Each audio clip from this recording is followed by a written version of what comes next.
The fire crackled in the stone hearth, casting dancing shadows across the weathered walls of the old ranch house. Outside, snow fell in thick, silent curtains, blanketing the Montana wilderness in white. Inside, warmth and memory filled the air like smoke. Cole Brennan, 70 years old now, his hands gnarled but steady, sat in his grandfather's chair, the leather worn smooth by generations. Across from him, his grandson Jake perched on the edge of the sofa, 12 years old and restless with youth, his eyes wide with anticipation. The boy had been asking questions all evening, questions about the past, questions about the woman in the faded photograph hanging above the mantel. A young woman with dark hair and fierce eyes, standing beside a younger Cole, both of them looking like they had just survived something terrible and beautiful at once. Jake's voice broke the comfortable silence. "Grandpa, how did you meet Grandma Rebecca?" Cole's weathered face creased into something between a smile and a wince. He set down his coffee cup, the porcelain rattling slightly against the saucer. His hands, strong hands that had built this ranch and defended it, trembled just enough to betray the weight of what he was about to share. "That's a long story, boy," Cole said, his voice like gravel smoothed by river water. "Started in the worst winter Montana ever saw." Jake leaned forward. "Tell me." Cole's gaze drifted to the window, where snow continued its ancient dance. "Winter of 1885, he began. That's when I learned that sometimes the coldest nights bring the warmest hearts." His eyes closed for just a moment, and when they opened again, they seemed to be looking through time itself. The wind howled across the Montana plains like a living thing. The sky hung low and gray, pregnant with snow that would soon bury the world. The temperature had been dropping all day, and now as the sun began its descent, the cold had teeth. Cole Brennan, 35 years old and carrying the weight of old grief, urged his Appaloosa gelding forward through the gathering dusk. The horse, a sturdy creature named Frost for the white patches that marked his gray coat, knew the way home. They had ridden this trail 100 times, and the animal's instinct would serve them better than any map when the storm broke. Cole sat tall despite the cold, his body wrapped in a buffalo hide coat that had belonged to his father. Beneath it, layers of woolen leather, a fur hat covered his head, and a thick scarf concealed most of his face, leaving only his eyes exposed. Those eyes, gray-blue like ice on deep water, scanned the horizon with practiced vigilance. Behind the saddle, his Winchester Model 1873 rifle rested in its leather scabbard. On his hip, his Colt .45 Peacemaker rode in a well-worn holster. At his belt, a Bowie knife with a 10-inch blade waited in its sheath. In the saddlebags, dried meat, hardtack, coffee, and matches sealed in wax. A man alone in this country learned to prepare for the worst. The wind gusted harder. Frost snorted, his breath forming clouds. Cole patted the animal's neck. "Easy, boy. Storm's coming." We got maybe an hour. It was the only conversation he had enjoyed all day. After Sarah died 5 years past, Cole had grown comfortable with silence. The ranch lay 20 miles from Frost Creek, a collection of buildings so small it barely warranted a name. He went to town once a month for supplies and returned to his solitude with relief. Out here, alone with the land and sky, he did not have to pretend. Time had not healed his wound, it had merely taught him to carry it. The memories came unbidden, Sarah's face pale against the pillow, her hand so light in his, the fever that had come on so suddenly, his desperate ride for the doctor, 2 days there and back, only to return and find her already gone. The way the cabin had felt so empty afterward, like a shell with all the living meat scooped out. He pushed the memories down, focusing on the immediate present. The cold, the approaching storm. Home was close now, 3 miles, maybe less. Frost's ears pricked forward suddenly, his head turning left. Cole's hand moved by instinct toward the rifle. Out here, a horse's senses were often the first warning of danger. He followed the horse's gaze and saw it, a disturbance in the snow ahead, perhaps 100 yards off the trail. Then the wind shifted, and he caught a scent that made his blood run cold. Blood. Not the iron tang of a fresh kill, but the darker smell of blood exposed to freezing air. His years of hunting told him this was human blood. Cole touched his heels to Frost's flanks, guiding the horse toward the disturbance. As they drew closer, the shape resolved itself into something that stopped his breath. A woman, she lay crumpled at the base of an old mile marker post, half buried in snow. Her dress, a pale green cotton far too thin for this weather, was torn and stained dark. One stain spreading across the fabric at her ribs was unmistakably blood. Her feet were bare, the skin already turning the waxy gray white of severe frostbite. Her hair, dark and matted with ice, fell across her face in tangled strands. For a moment, Cole thought she must be dead. But then he saw her chest rise and fall, just barely, and heard the faint sound of her breathing. He was off Frost in an instant, dropping to one knee beside her. The cold had already done its work. Her skin had the bluish tint of hypothermia. Her lips were purple.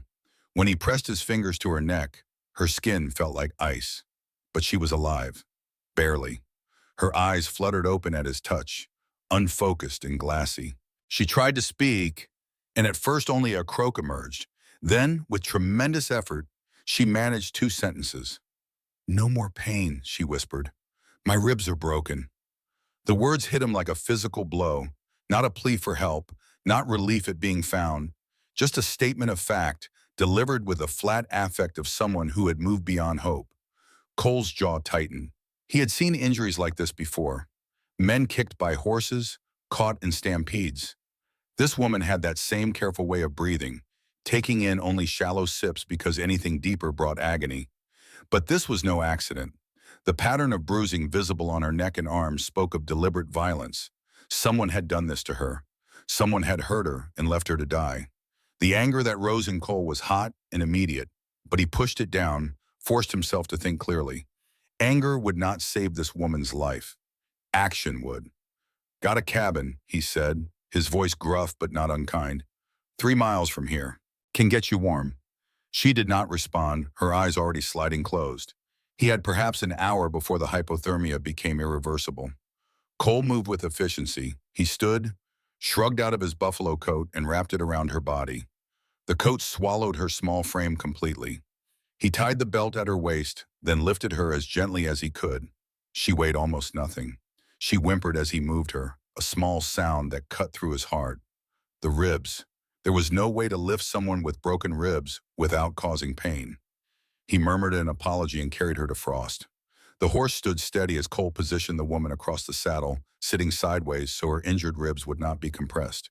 Then he swung up behind her, gathering the reins while his arms circled her waist, holding her secure against his chest. The warmth of his body would help, not enough on its own, but every degree might make the difference between life and death. He pulled her close, feeling how she trembled. The storm chose that moment to arrive in full fury. The wind picked up to a shriek, and the snow became a horizontal wall of white. Visibility dropped to less than 10 feet. The temperature plummeted. Frost nickered nervously.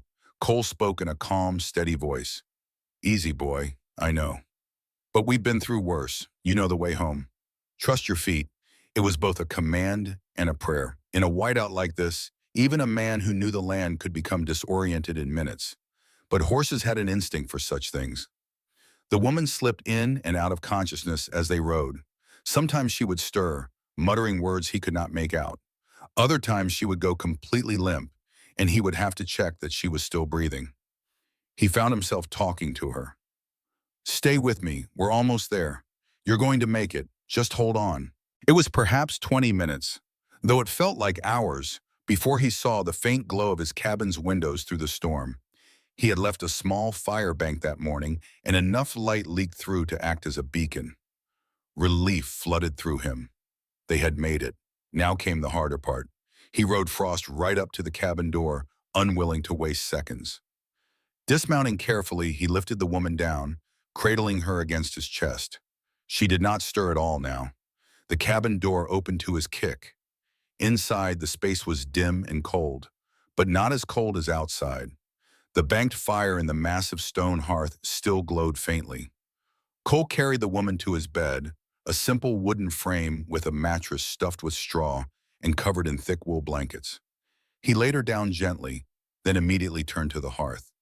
The fire had to come first. He worked with speed, feeding kindling to the embers, blowing gently until flames licked upward. Once the kindling caught, he added larger pieces of pine, then dense hardwood logs. Within minutes, the fire was roaring, and warmth began to creep into the cabin. Only then did he turn his attention back to the woman. She lay exactly as he had left her, motionless. The buffalo coat had fallen open. Cole lit the oil lamp on the table and approached the bed. What he saw made his hands clench into fists. Dark purple marks covered her ribs, stomach, arms. Some were fresh, blood still seeping through the fabric. Others were older, faded to sickly yellow and green. This woman had not been hurt once. She had been hurt many times over a long period. Cole's jaw worked as he struggled to contain his rage. Whoever had done this, there would be a reckoning. But that was for later. Right now, his only concern was keeping her alive. He set water to boil, then returned to the bed. The wet, frozen clothing had to come off, but he would not strip her bare. That would be a violation. Instead, he worked carefully, removing only the dress and undergarments that were soaked through. He kept his eyes averted, focusing on the task, preserving what dignity he could. Once he had her down to her shift, which was mercifully dry, he wrapped her in wool blankets. Then he brought one of his own clean shirts and managed to work it over her head without jarring her ribs too badly. The water had warmed. He poured some into a tin cup and brought it to her lips, tilting her head up slightly. Drink, just a little. To his relief, her throat worked reflexively, swallowing a few small sips. It was not much, but it was something. Next came examination of her injuries. He had no medical training beyond what any rancher learned through necessity, but he had set broken bones before, stitched wounds, treated fevers. The ribs were the most serious concern. He felt along her left side carefully. She whimpered in her sleep when he pressed certain spots. 3 ribs, maybe 4, were cracked or broken. Not displaced, thank God. If the bones had punctured a lung, she would already be drowning in her own blood. He tore strips from an old cotton shirt and wrapped them around her torso, binding the ribs to keep them immobile. The bruising would heal on its own. The frostbite on her feet was another matter. The toes had gone from gray-white to an angry red as they warmed, which was a good sign. It meant the tissue was still alive, blood flow returning. But it would be painful. He wrapped her feet in clean cloth, then covered them with more blankets. She needed to warm gradually, not quickly. Rapid rewarming could send her body into shock, stop her heart. By the time he finished, full dark had fallen. The storm raged on outside. Inside, the fire crackled cheerfully, and the temperature had risen to something almost comfortable. Cole stood at the foot of the bed, watching her chest rise and fall. She was breathing more easily now. Her color had improved slightly. She would live. He was almost certain of that now. But who was she? How had she come to be out there, dressed for summer in the middle of winter? And who had hurt her so badly? The questions would have to wait. For now, she needed rest, and so did he. Cole dragged his rocking chair close to the bed and settled in to keep watch. He would not sleep deeply tonight. Every few hours, he would check on her, make sure she was still breathing, still warming. Outside, the storm screamed its fury. Inside, the fire burned, and 2 people who did not yet know each other's names shared the silence of survival. Dawn came late, the sun struggling to penetrate thick clouds. The storm had blown itself out before sunrise, leaving behind a world transformed. Snow lay 3 feet deep, covering fences and shrubs, turning the landscape into an endless expanse of white. Cole had dozed fitfully in his chair, waking every time the woman stirred. She had spent most of the night in a state between sleep and unconsciousness, occasionally murmuring words he could not understand. Now, as gray light filtered through the cabin's small windows, he rose stiffly and stretched. His back protested, muscles cramped from the awkward position. He was not as young as he used to be. The fire had burned down to coals. He built it back up, then put coffee on to boil. The familiar routine grounded him, gave him something to do while his mind worked through the situation. He had a stranger in his house, an injured woman who would need care for days, maybe weeks. This complicated things. He was not equipped to play nurse, but neither could he turn her out. The nearest town was 20 miles away, and she was in no condition to travel. No, she would have to stay here until she healed, and that meant he needed to know who she was. He was pouring his first cup of coffee when he heard movement from the bed. A soft rustle of blankets, then a sharp intake of breath. He turned to find her eyes open, staring at the ceiling with confusion. Then her gaze found him, standing across the room with a tin cup in his hand, and pure terror flooded her face. She tried to sit up, a mistake she realized immediately as pain lanced through her ribs. She gasped, falling back, one hand pressed to her side. Tears sprang to her eyes, but she made no sound beyond that initial gasp. Cole set down his coffee and raised both hands. Palms out. Easy. You're safe. You're hurt. Don't try to move too fast. She stared at him, her breath coming in quick, frightened pants. Her eyes darted around the cabin, taking in the single room, the rough furniture, the rifle on the wall, looking for exits, looking for threats. I'm not going to hurt you, Cole said. I found you in the snow yesterday evening. You were half frozen. I brought you here to get you warm. Still, she said nothing, just watched him with wee-eyed, terrified eyes. Cole realized how he must look to her. A large man, over 6 feet tall and broad across the shoulders. A stranger. He took a step back, putting more distance between them. My name's Cole Brennan. This is my ranch. You're about 3 miles from the main trail to Frost Creek. Finally, she found her voice. Where are my clothes? I had to take off your dress, Cole said, matter of fact. It was wet and frozen. You would have died of hypothermia if I'd left it on, but I only took off what was necessary. Your modesty was preserved as much as possible. A flush of color came to her pale cheeks. She looked down at herself, seeing the oversized shirt, the blankets tucked around her. You're wearing one of my clean shirts, Cole continued, and I wrapped your ribs. They're broken, or at least cracked. You need to keep them bound and try not to move too much. Do you understand? She nodded slowly, still watching him warily. Then after a long moment, she spoke again. Thank you for saving me. Cole nodded once. You want some water? Coffee? Water. He poured her a fresh cup and brought it to her, moving slowly. She took the cup with both hands and he noticed how they trembled. She drank in small sips, wincing each time she swallowed. When she had finished half the cup, she looked up at him again. Her fear had not disappeared, but it had lessened slightly. What's your name? He asked gently. She hesitated, her fingers tightening on the cup. For a moment he thought she might refuse to answer. Then quietly she said, Rebecca. My name is Rebecca. Rebecca. The name settled between them. Cole nodded. Rebecca. All right, you're welcome to stay here as long as you need to heal. I've got supplies enough for 2 through the winter. You'll have the bed. I'll make myself a pallet by the fire. Her eyes widened slightly. I can't. I couldn't take your bed. You're hurt, Cole said simply. You need the bed more than I do. Won't hear any argument about it. She looked like she wanted to argue anyway, but exhaustion won out. She sagged back against the pillow. Her eyes drifted closed. Cole took the empty cup from her hands before she could drop it. Rest now. When you're stronger, we'll talk more. But before sleep could claim her entirely, she spoke one more time, her voice barely audible. Rebecca Ashford. That's my full name. The name hit Cole like a punch. Ashford. As in Judge Marcus Ashford, the territorial judge who presided over Silver Ridge County. A powerful man. A man whose word carried the weight of law across hundreds of miles of Montana. This was his wife. Cole's mind raced. A judge's wife, beaten and left to die in the snow, running from something, or someone, and that someone was almost certainly her husband. He looked down at Rebecca, already asleep again. What kind of man beat his wife? What kind of man sworn to uphold justice would do this? But Cole kept these thoughts to himself. He simply pulled the blankets up around her shoulders and turned away. Questions could wait. He spent the rest of the morning tending to ranch work. The animals had to be fed. Water hauled from the well, despite it being half frozen over. All routine work, but it gave him time to think. By the time he returned to the cabin around noon, he had made his decision. Whatever Rebecca Ashford was running from, whatever had driven her out into that storm, she would find sanctuary here. He would not turn her away.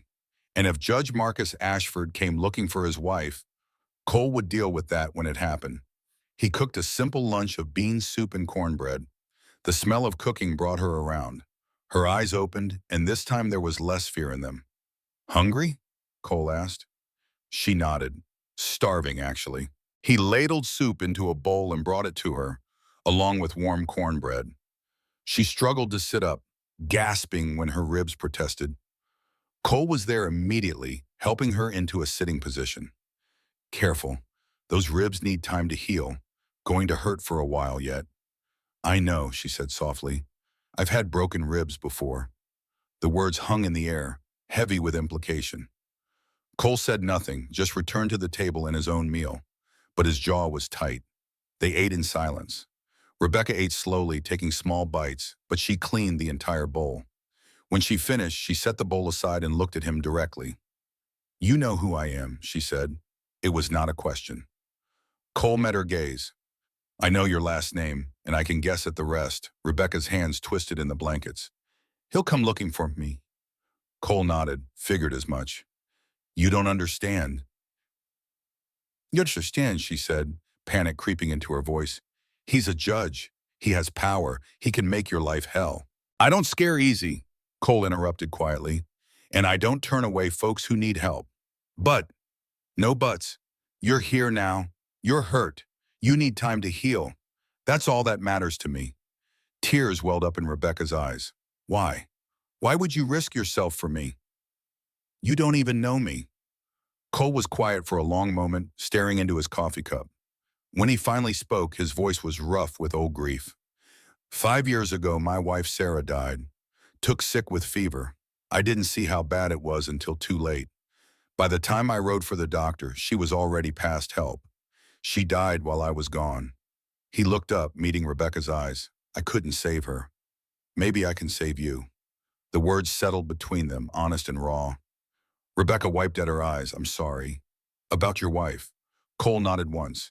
He stood abruptly, taking their empty bowls to the wash basin. He had said more than he intended. The afternoon passed quietly. Rebecca dozed on and off.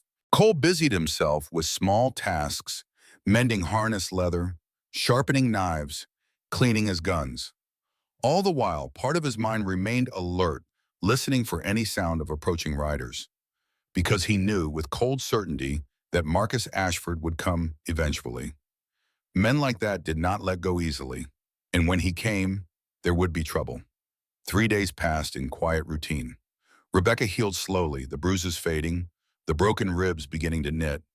She could sit up on her own now and walk a few steps, though the effort left her winded.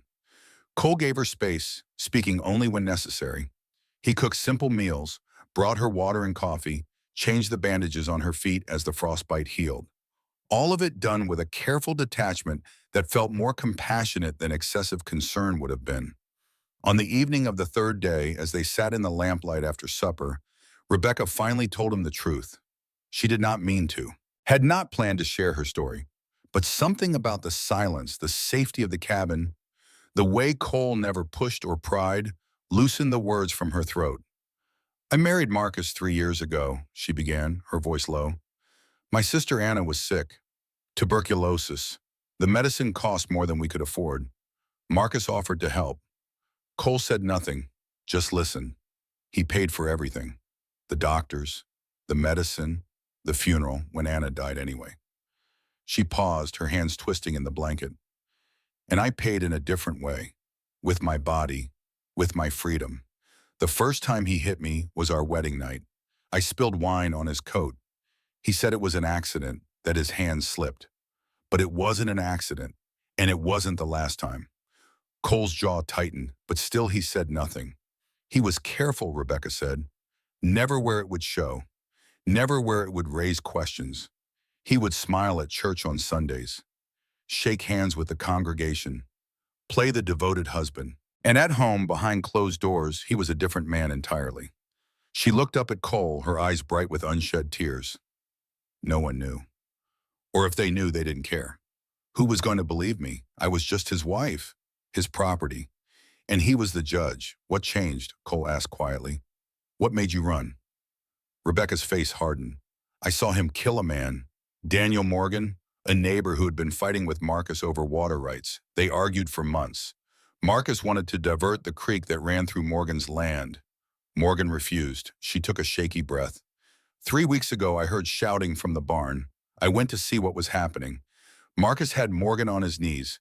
He was hitting him with his riding crop. Over and over. Morgan was begging him to stop, and Marcus just kept hitting him.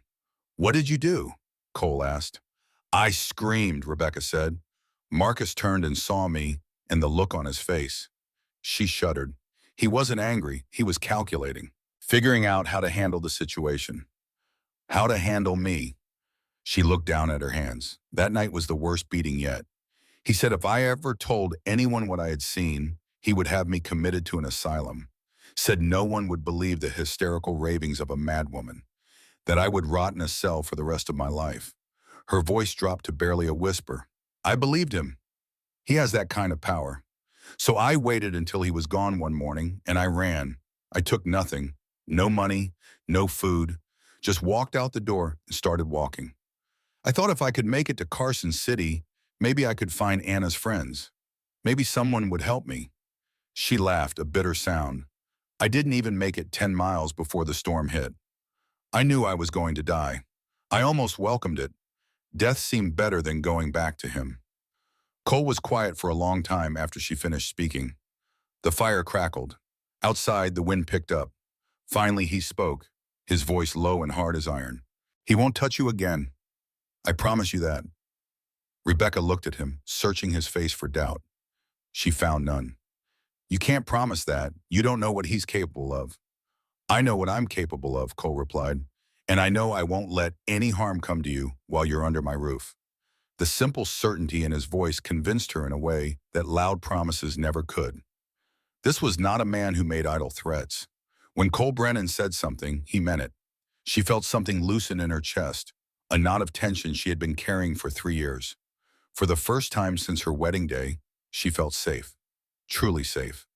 Thank you, she whispered. Cole nodded once, then stood.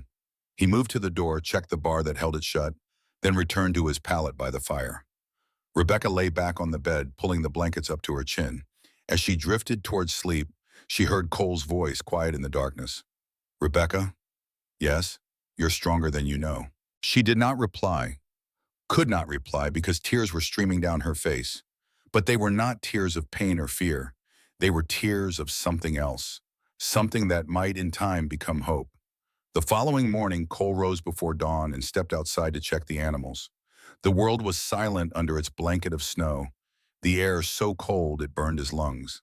He stood on the porch for a moment, scanning the horizon. Nothing moved in any direction. No smoke from distant fires, no riders on the trail. But something made the hair on the back of his neck stand up. A feeling, an instinct honed by years of living alone in dangerous country. He walked the perimeter of his property, studying the snow. And there, about a mile out, he found what his instincts had warned him about. Tracks, 5 horses, maybe 6. They had stopped at the ridge overlooking his cabin, stayed there for some time, then turned back toward the south, towards Silver Ridge County. Someone had been watching. Someone knew Rebecca was here. Cole stood in the snow, staring at those tracks, his jaw set. The peace they had found in the cabin these past days was about to end. The storm was coming, and this time it would not be made of snow and wind. This storm would be made of men and guns and the kind of violence that left bodies in its wake. He walked back to the cabin, his mind already working through what needed to be done. Supplies checked, ammunition counted, escape routes planned. Rebecca would need to be strong enough to ride if it came to that. When he entered the cabin, she was awake, sitting up in bed. She took one look at his face and knew. He found us, she said. It was not a question. Cole nodded slowly. Tracks from yesterday, 5 riders. They watched the cabin, then left. Rebecca's face went pale. He'll be back, with more men. Cole moved to the rifle on the wall, checking the action, though he knew it was clean and loaded. I know. What do? We prepare, Cole said. And when he comes, we stand our ground. He turned to face her, his gray eyes hard as stone. I told you I wouldn't let him hurt you again. I meant it. Whatever comes through that door, it goes through me first. Rebecca looked at this quiet, damaged man who had saved her life, who had asked nothing in return, who was now willing to stand between her and the most powerful man in the territory. And she understood, perhaps for the first time, what courage really looked like. Not the loud, boastful kind, but the quiet kind. The kind that simply said, this is wrong and I will not allow it, regardless of the cost. She nodded, resolve hardening in her own chest. Then teach me to shoot. Cole's eyebrows rose slightly. You sure about that? I won't be helpless, Rebecca said. Not again. Not ever again. A ghost of a smile touched Cole's weathered face, the first real smile she had seen from him. All right then. Soon as you're strong enough to stand for more than 5 minutes, we'll start. Outside, the sun climbed higher, burning away the morning mist. The snow sparkled like diamonds under the clear blue sky. It was beautiful this Montana winter. Beautiful and deadly. And somewhere to the south, Judge Marcus Ashford was gathering his men, preparing to take back what he believed belonged to him. Back in the present, the fire had burned low in the hearth. Cole stirred from his memories, blinking as he returned to the warmth of his own cabin, 70 years later. Jake sat motionless, his young face rapt with attention. That's when you knew, Grandpa? That Judge Ashford was coming? Cole nodded slowly. That's when I knew. We had maybe 3 days, maybe a week. But he was coming, and when he arrived, everything would change. He stood stiffly from his chair and moved to a wooden chest in the corner. From it, he withdrew an object wrapped in oilcloth. He unwrapped it carefully, revealing an old revolver, the bluing worn away in places, the wooden grip smooth from years of handling. This was the gun I carried that winter, Cole said, turning the weapon over in his hands. Your grandmother saw me clean this every night. She asked me once if I thought I'd have to use it. What did you tell her? Jake asked. Cole's eyes grew distant. I told her I hoped not, but that hope wasn't a strategy, and that if Marcus Ashford wanted a fight, I'd give him one he wouldn't forget. He rewrapped the gun and placed it back in the chest. But I'm getting ahead of myself. There's more to tell before we get to that part. About the town, about the people who stood with us, about the trial. His gaze moved to the photograph above the mantel, the young woman with fierce eyes, about how your grandmother found her voice and refused to be silenced, even when it would have been easier to stay quiet, even when it was dangerous to speak. That's the real story, Jake. Not about me being some kind of hero, but about a woman who decided she was worth fighting for, and about a community that decided to stand with her against a man who thought he was above the law. Jake leaned forward. What happened next, Grandpa? Cole settled back into his chair, a slight smile on his weathered face. What happened next? Well, that's when things got interesting. That's when we went to town, and that's when Rebecca learned she wasn't as alone as she thought. The fire crackled, shadows danced, and outside the snow continued to fall. Just as it had fallen that winter 70 years ago. Some things never changed. The Montana sky, the brutal cold, the way snow could make the world feel both isolated and infinite. But other things did change. People changed, found strength they didn't know they had, found allies in unexpected places, found that sometimes the coldest winters brought the warmest hearts. Cole took a sip of his now cold coffee and began the next part of the story, his voice settling into the rhythm of memory, carrying his grandson back through the decades to that fateful winter when everything changed. The old man's voice had taken on a different quality now, Jake noticed, less hesitant, more certain, as if the memories were flowing faster, carrying Cole along in their current. The fire had burned down to embers again, and Jake rose quietly to add another log, not wanting to break the spell of the story. Cole watched his grandson tend the fire with the same careful attention he had once used himself, and something in his chest tightened with pride and sorrow mixed together. The boy had good hands, steady hands. He would need them for what was coming in his own life, though he did not know it yet. So, Jake said, settling back onto the sofa, you found the tracks you knew Judge Ashford was watching. What did you do? Cole's weathered fingers drummed against the arm of his chair. First thing I did was teach your grandmother to shoot. 2 weeks had passed since Cole found the tracks in the snow.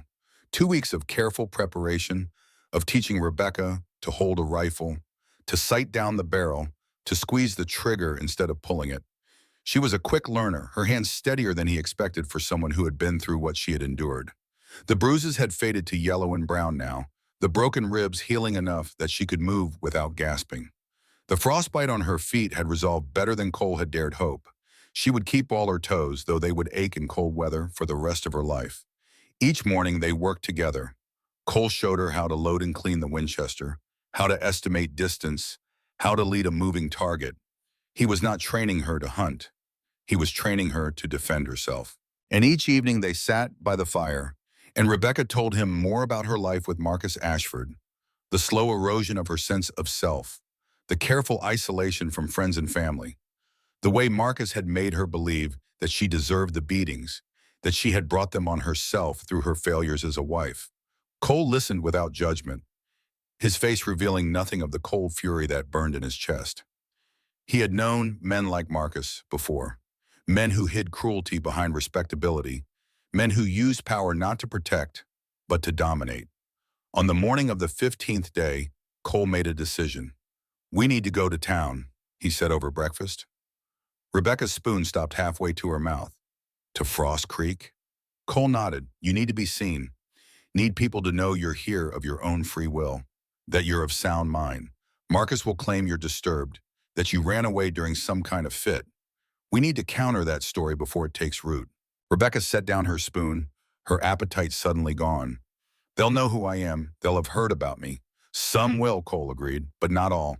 And those who do know, well, they need to see for themselves that you're not what Marcus will claim you are. What if he's there? What if his men are there? Then we deal with it," Cole said simply. "But hiding won't help. Hiding just confirms his story that you're unstable, that you need to be locked away for your own protection." Rebecca stared into her coffee cup, watching the dark liquid swirl. She was afraid. Cole could see it in the tension of her shoulders, the way her hands gripped the cup too tightly. But beneath the fear, something else was growing, something harder and brighter. "When do we leave?" she asked finally. "This afternoon. Storm's cleared. Roads should be passable." They rode double on Frost, Cole behind Rebecca, his arms forming a protective circle as he held the reins. The sky was a brilliant blue, the kind of blue that only comes after a major storm has scrubbed the air clean. Snow crunched under the horses' hooves, and their breath formed clouds in the cold air. Rebecca had dressed in clothes Cole had altered for her, one of his shirts taken in at the shoulders and waist, a pair of trousers he had shortened, his spare coat which still hung large on her frame. She looked like a boy from a distance, which was intentional, less conspicuous that way. Around her neck, hidden beneath the shirt and coat, she wore a small leather pouch containing Anna's diary. She had been reluctant to bring it at first, worried about losing the only evidence she had of Marcus's cruelty. But Cole had convinced her that it was safer on her person than hidden in the cabin. The ride to Frost Creek took 3 hours. They spoke little, both of them alert to their surroundings, watching for riders who might be watching them. But the land remained empty, pristine, unmarked by human presence, except for the trail they followed. As they crested the final rise and Frost Creek came into view, Rebecca drew in a sharp breath. The town was smaller than she remembered from her glimpse of it weeks ago when she had first fled Silver Ridge. Just a handful of buildings clustered along a single muddy street. A church with a modest steeple, a general store, a blacksmith, a small hotel, a saloon, maybe 20 structures in all.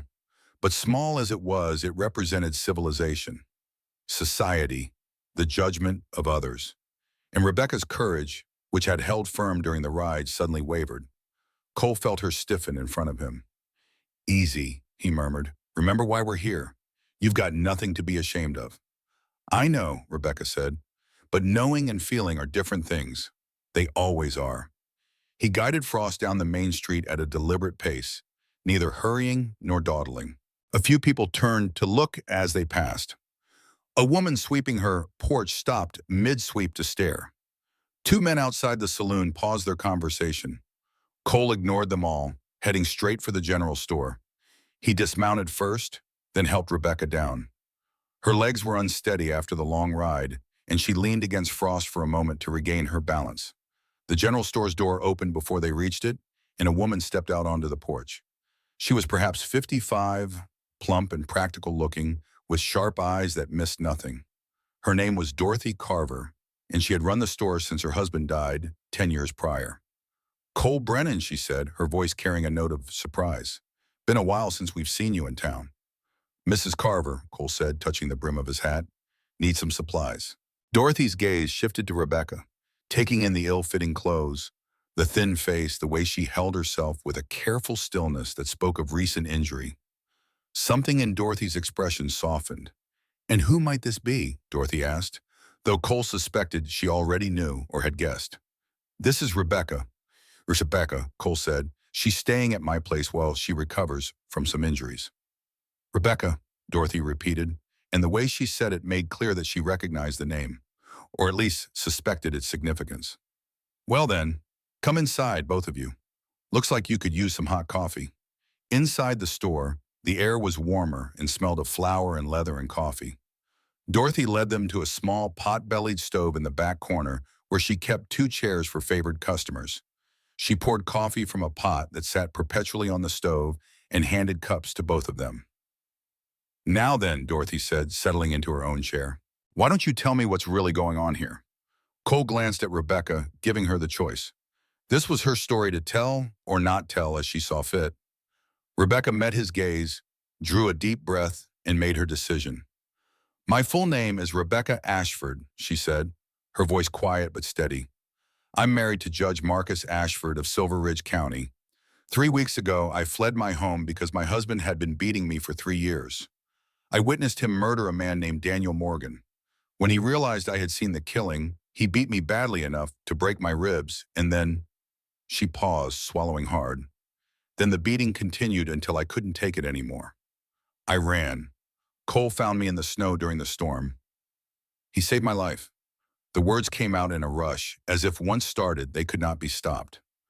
When she finished, she looked up at Dorothy, waiting for disbelief, for judgment, for the dismissal she had grown accustomed to expecting.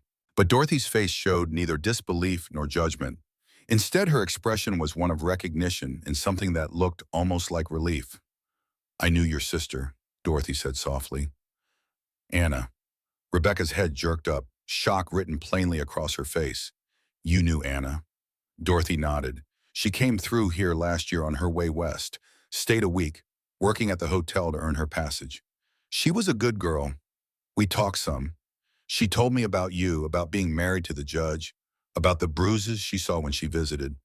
Tears sprang to Rebecca's eyes. "Anna tried to get me to leave with her. I was too afraid." "I know," Dorothy said gently. "She told me that too. She was worried about you." "Very worried." Dorothy rose and moved to the counter, reaching beneath it to pull out a small package wrapped in brown paper and tied with string. She brought it back to Rebecca. "Anna left this with me before she went west," Dorothy said. "Told me that if you ever came through Frost Creek, looking for her or looking for help, I should give it to you." Rebecca took the package with trembling hands. "What is it?" "Open it and see." Rebecca's fingers fumbled with the string, finally loosening it enough to unwrap the paper. Inside was a leather-bound journal, small enough to fit in a coat pocket, its pages filled with Anna's neat handwriting. Rebecca opened it to the first page and read aloud the words written there in her sister's hand. "For Rebecca, if you're reading this, you finally left him. I'm proud of you. This journal contains everything I observed during my visits, all the injuries I saw, all the times you tried to hide the truth from me. Use it if you need to.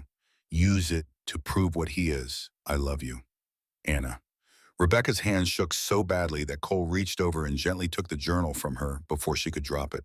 She covered her face with her hands and wept, her shoulders shaking with silent sobs that seemed torn from somewhere deep inside. Dorothy moved to her side, placing a hand on her shoulder. "Let it out, child. You're safe here. You're among friends." Cole sat quietly, the journal in his hands, giving Rebecca the space to grieve. He had learned long ago that sometimes the kindest thing a man could do was simply bear witness to another person's pain without trying to fix it or hurry it along. After a time, Rebecca's sobs quieted. She wiped her eyes with the back of her hand, accepting the handkerchief Dorothy offered. "I'm sorry," she said. "Nothing to be sorry for," Dorothy replied firmly. "You've been through hell.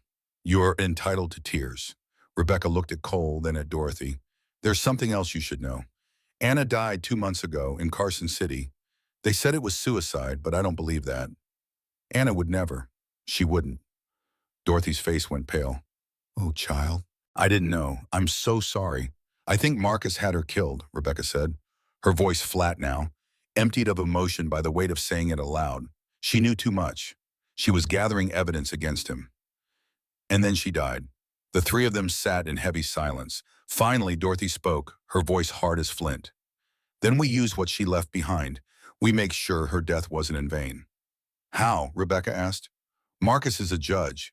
He has power, influence. Who's going to believe me against him? More people than you think, Dorothy said. There's been talk. Quiet talk, but talk nonetheless. Daniel Morgan's widow doesn't believe her husband killed himself. And there was a doctor who examined Morgan's body. He found things that didn't add up. Then that doctor died suddenly. Folks are starting to ask questions. Cole leaned forward. What doctor? Dr. Samuel Merritt, Dorothy said. Good man, honest. He told his wife he'd found evidence that Morgan was murdered, not suicide. 3 days later, he dropped dead of what they called a heart attack. But he was only 45 and healthy as a horse. Cole and Rebecca exchanged a glance. The pattern was clear. Marcus Ashford eliminated anyone who threatened to expose him.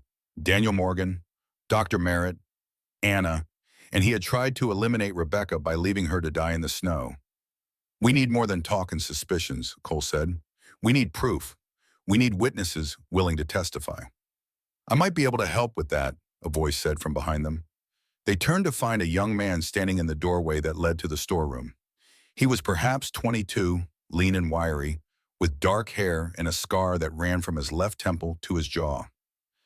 His name was Thomas Hart, and he worked as the apprentice blacksmith in Frost Creek. Thomas, Dorothy said, a note of warning in her voice. You know what you're risking? Thomas stepped fully into the room, his jaw set with determination. I know, Mrs. Carver.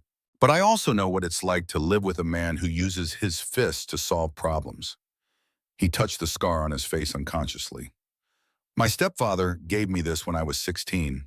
He was beating my mother. I stepped between them, took the blow meant for her. Thomas's eyes found Rebecca's. After that, he left town. Never came back. My mother was free of him. But it took someone standing up to him, someone saying enough is enough. He crossed the room and extended his hand to Rebecca. I'll stand with you, ma'am. I'll testify to what I know. And my mother has family in Silver Ridge. They've written to us about Judge Ashford, about things they've seen and heard, things they've been too afraid to say out loud. Rebecca took his hand, her own disappearing in his work-roughened grip. Thank you, she said, her voice thick with emotion. You don't know what that means to me. I think I do, Thomas said simply.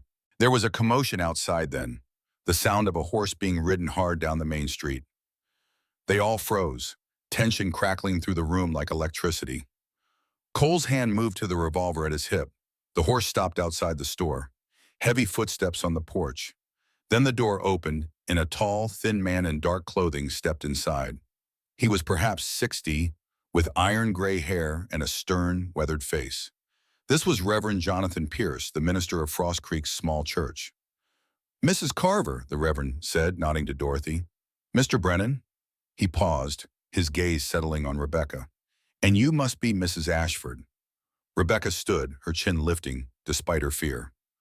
I am. The Reverend studied her for a long moment, his expression unreadable. Then he spoke, his voice carrying the weight of authority earned through decades of ministry.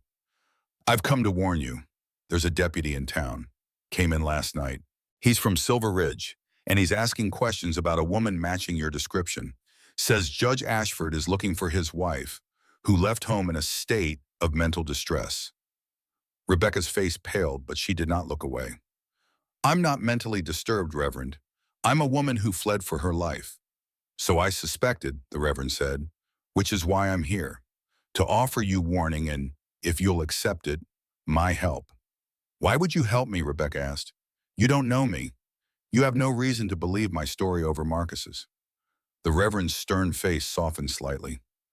20 years ago, I failed to help a woman in a similar situation. Her husband was a prominent member of my congregation. She came to me with bruises and broken bones, and He paused, the memory clearly painful. I told her that marriage was sacred, that she should pray for patience and understanding. I told her to submit to her husband's authority. He met Rebecca's eyes directly. She died 6 months later. Her husband claims she fell down the stairs. Perhaps she did, or perhaps he pushed her. I'll never know for certain. But I do know that my failure to act, my cowardice in the face of that man's position in the community, cost a woman her life. The Reverend straightened his shoulders. I won't make that mistake again. If you say your husband beat you, if you say he tried to kill you, then I believe you, and I will stand with you, regardless of the consequences.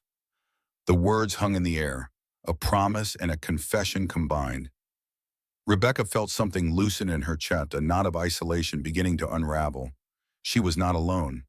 These people, these near strangers, were choosing to believe her, choosing to stand with her. Thank you, Reverend, she said quietly. The Reverend nodded. Now then, this deputy will come here eventually. He's checking every business in town. When he does, you'll need to be calm and composed. Show him that you're rational, that you're here by choice. Can you do that? Rebecca squared her shoulders. I can. And it would help, the Reverend continued, if you were seen in public. At church, for instance. This Sunday, let the town see you, hear you speak. Make it harder for Judge Ashford to paint you as a madwoman. That's dangerous, Cole said. If Marcus's deputy knows she's here, going to church puts her in the open. It's also necessary, the Reverend replied. Hiding confirms the story that she's unstable. Being seen in public, behaving normally, undermines it. He's right, Rebecca said, looking at Cole. I need to be seen. Need people to know I'm not what Marcus will claim I am. Cole's jaw tightened, but he nodded. All right, but I'm with you every step. And I'm armed. I would expect nothing less, the Reverend said. The deputy found them an hour later, just as the Reverend had predicted. He was a thick-set man with a bulbous nose and small, mean eyes. His name was Warren, and he carried himself with the swagger of someone who enjoyed the authority his badge gave him. Heard you got a woman staying out at your place, Brennan, Warren said, his voice carrying across the store. Judge Ashford's been worried sick about his wife. She ran off a few weeks back. Not in her right mind, the judge says, prone to fits and delusions. Cole stood slowly from his chair, positioning himself between Warren and Rebecca. That's so? It is, Warren said. Another one. Judge has legal papers saying she needs to be in his care for her own protection. So if you know where she is, you need to hand her over. Rebecca stepped around Cole before he could stop her. I'm Rebecca Ashford, she said, her voice clear and steady. And I'm not in need of anyone's protection except my own. Warren's eyes narrowed as he took her in. Well now. Mrs. Ashford, your husband's been looking for you, says you left during one of your episodes, says you need medical care. I left because my husband beats me, Rebecca said flatly, because I witnessed him commit murder. Because if I had stayed, he would have killed me. Now that's just the kind of crazy talk the judge warned me about, Warren said, shaking his head. See what I mean? Delusions, paranoia. You need to come with me, ma'am, for your own good.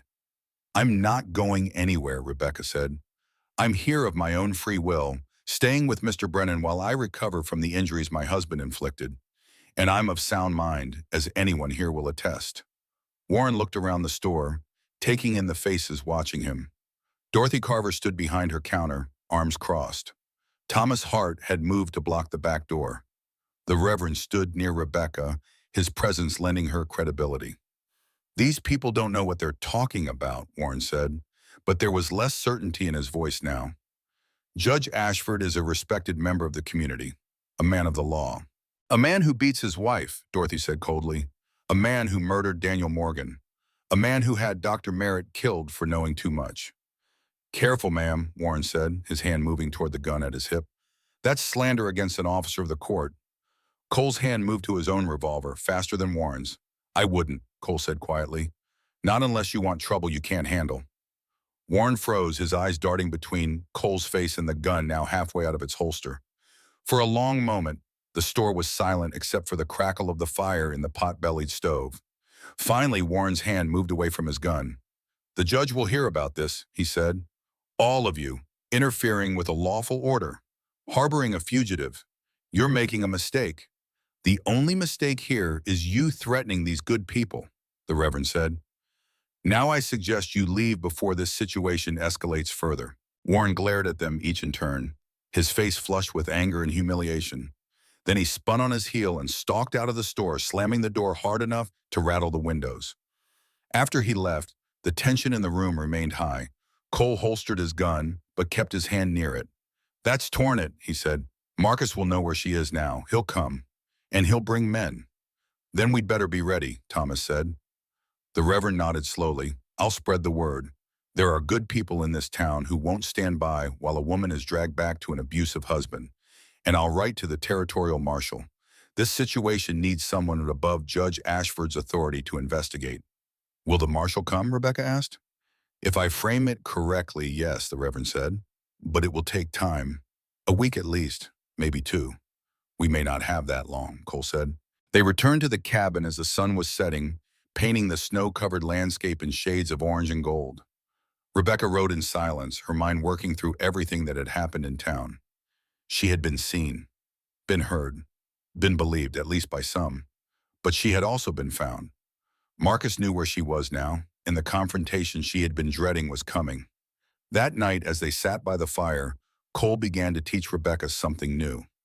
Not how to shoot, but how to think strategically, how to plan for different scenarios, how to identify escape routes and defensible positions. If they come at night, we'll hear the horses, he said. Frost will alert us even if I'm asleep. You take the Winchester and position yourself by the window there. He pointed.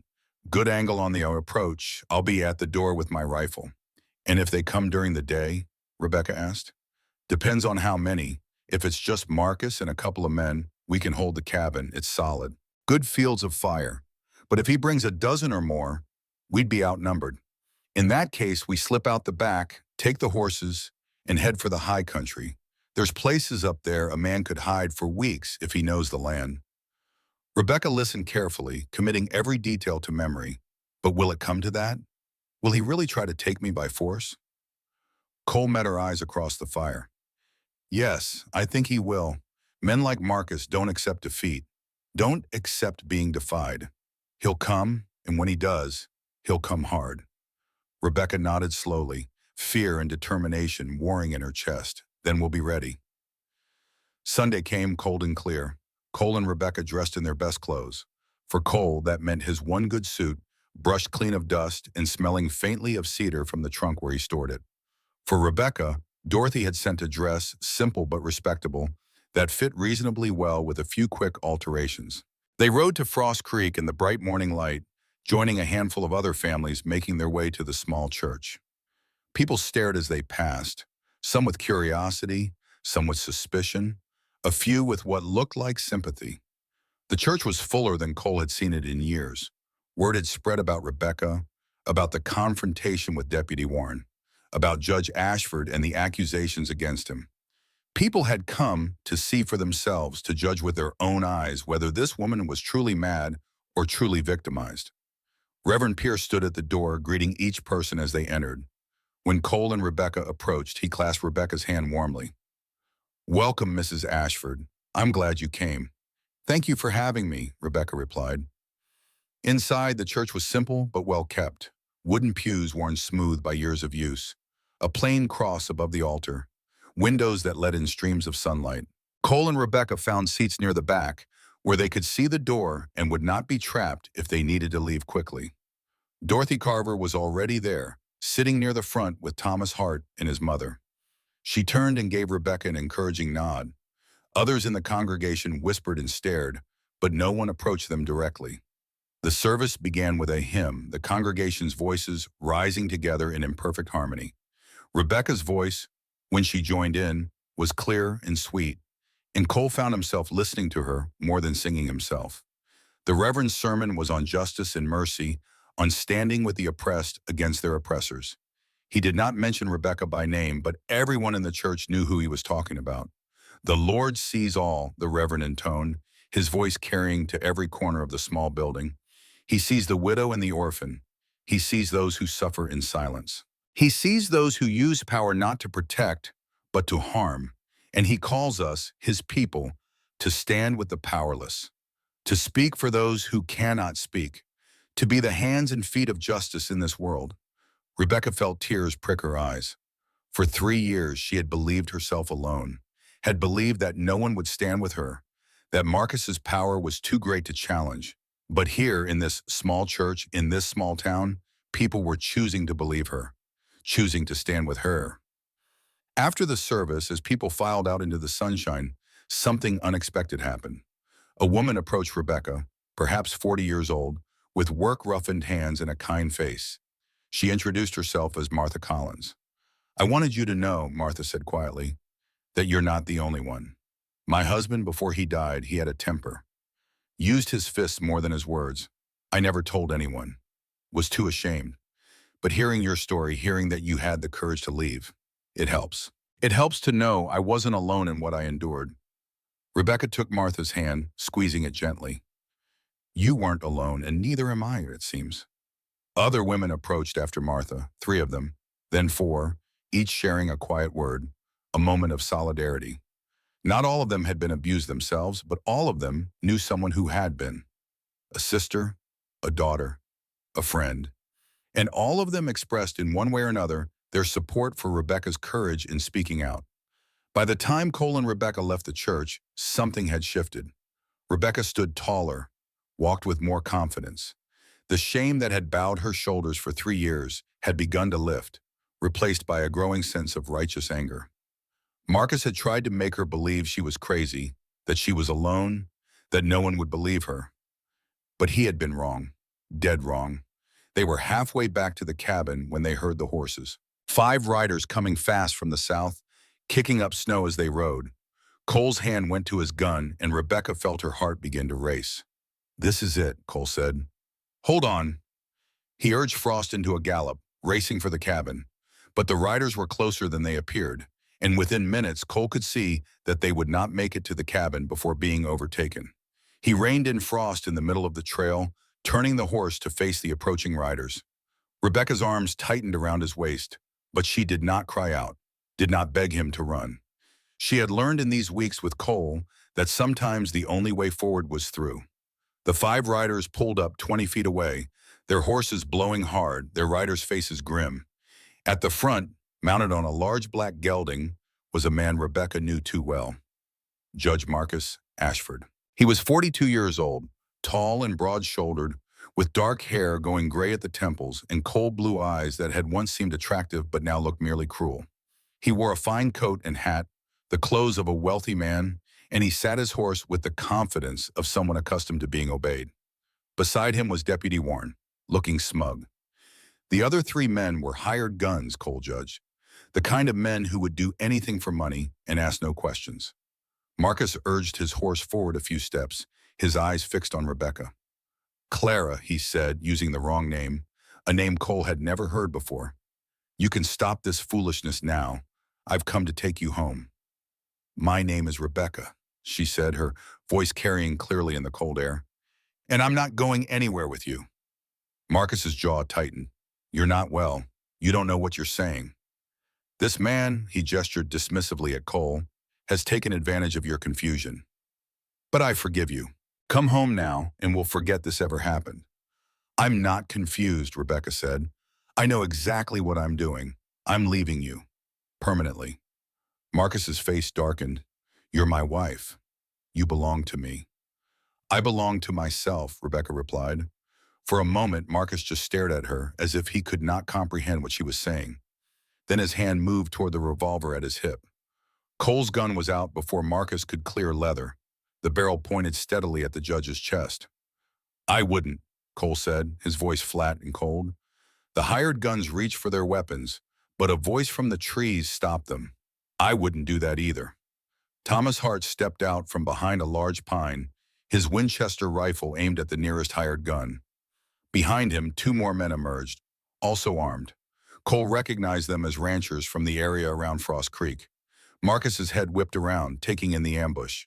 His face flushed with anger. "This is obstruction of justice," he said. "I have legal authority to reclaim my wife." "You have no authority here," a new voice said. Reverend Pierce rode into view from the other direction, flanked by 3 more armed men. "This is a territorial matter now.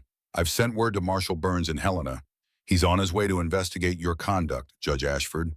Until he arrives and makes a determination, Mrs. Ashford will remain in protective custody." "Protective custody," Marcus repeated, his voice dripping with scorn. "Under whose authority?" "Mine," the Reverend said calmly. As a minister of God and a citizen of this territory, I'm invoking the right to provide sanctuary to someone in danger. Mrs. Ashford has made serious allegations against you, including assault and murder. Those allegations will be investigated by someone without a personal interest in the outcome. Marcus's horse danced sideways, sensing its rider's agitation. This is absurd. I'm a territorial judge. You can't. We just did, Cole interrupted. Now I suggest you turn around and ride back to Silver Ridge. And while you're there, you might want to start thinking about how you're going to explain Daniel Morgan's death to the marshal, and Dr. Merritt's death, and Anna Fleming's death. Marcus's face went from red to white. You have no proof of anything. We have Anna's diary, Rebecca said. She documented everything. Every injury, every threat, every time you told me I was crazy when I knew I wasn't. It's all there in her handwriting, with dates and details. For the first time, Marcus looked uncertain. The diary was supposed to have disappeared with Anna. He had made sure of that, or thought he had. You're making a mistake, Marcus said, his voice low and dangerous. All of you, I have powerful friends. This won't end well for any of you. Is that a threat, Judge? Reverend Pierce asked. It's a promise, Marcus replied. Then deliver it to the marshal when he arrives, Cole said. Until then, you're done here. For a long moment, Marcus stared at Rebecca, and in his eyes she saw not love or concern, but cold calculation. He was already planning his next move, already figuring out how to spin this situation to his advantage. Then he jerked his horse's head around and spurred it back down the trail. His men followed, though Deputy Warren cast one last venomous look at Cole before riding after his employer. The standoff was over. For now, back at the cabin that evening, Cole and Rebecca sat in silence for a long time. The fire crackled. Outside, darkness fell. Finally, Rebecca spoke. He'll come back. Cole nodded. I know. With more men, with legal papers, with whatever it takes. I know that too. Rebecca looked at him across the flickering firelight. Why are you doing this? Really? You could have turned me away that first day, could have sent me to town, washed your hands of me. But you didn't, and now you've made yourself an enemy of one of the most powerful men in the territory. So why? Cole was quiet for a long moment, staring into the fire. When he finally spoke, his voice was rough with emotion barely held in check. Sarah died because I didn't see the danger soon enough, didn't act fast enough. I've lived with that for 5 years. Lived with knowing that if I'd just paid more attention, been less wrapped up in my own concerns, I might have saved her. He looked up at Rebecca, his gray eyes reflecting the firelight. I can't save Sarah, but I can save you, and maybe by doing that, I can live with myself again. Rebecca crossed the room and knelt beside his chair. She took his calloused hand in both of hers. Cole Brennan, you are a good man. Sarah knew that. I know that. And whatever happens, whatever comes through that door, I want you to know that you've already saved me. Not just from the snow, not just from Marcus, but from believing I was worthless. From believing I deserved what he did to me. Cole's hand closed around hers, and for the first time since Sarah died, he felt something other than grief in his chest, something that might, in time, become hope. In the present, Cole's voice had grown hoarse from speaking. He reached for his coffee cup, found it empty, and set it aside. Jake sat motionless on the sofa, his young face rapt with attention. And that's when you fell in love with her, Jake said. It wasn't a question.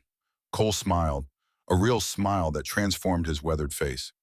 That's when I knew I was falling, yes, though I didn't admit it to myself for a while yet.